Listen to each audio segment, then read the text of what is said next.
mais nous ne faisons pas toujours ce qu'il nous dit. Nous prétendons le suivre, mais nous craignons d'aller là où il nous conduit.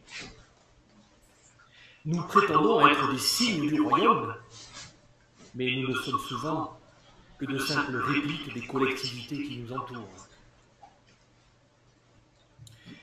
Nous sommes appelés à la suite du Christ à transformer le monde, mais nous nous conformons sans discernement au modèle de nos sociétés.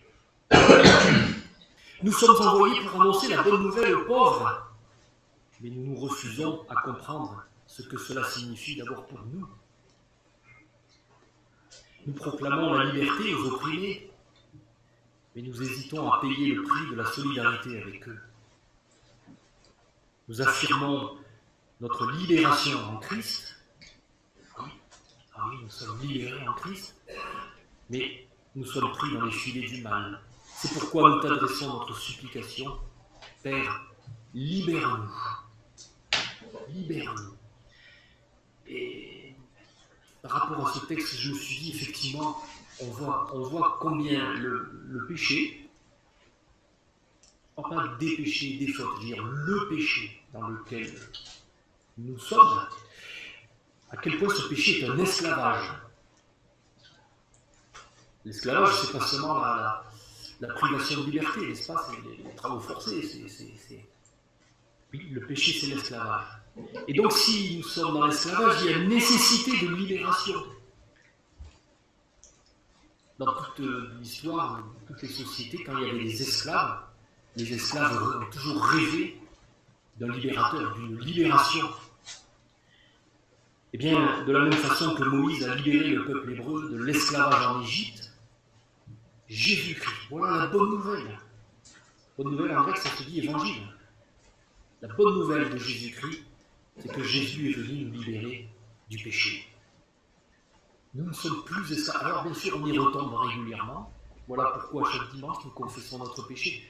Mais Jésus-Christ est venu nous libérer du péché, nous sortir de l'esclavage du péché, pour nous amener vers une terre promise. Alors, la terre promise, bien sûr, c'est le royaume de Dieu. Et le royaume de Dieu, c'est pas pour après la mort, là-haut quelque part, au-dessus des nuages. C'est pour aujourd'hui, tout de suite.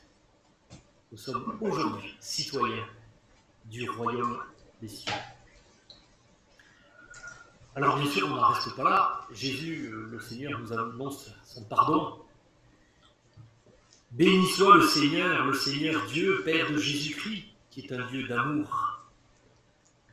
Il nous a fait à son image afin que nous vivions pour le connaître et pour l'aimer, pour dominer heureusement la terre et nous aimer les uns les autres.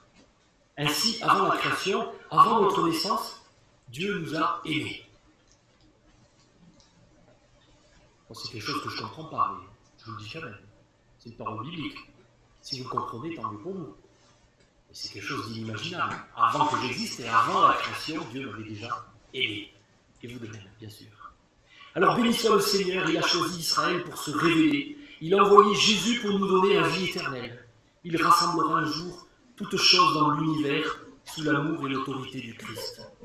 Ainsi, nous vivons dans cette promesse.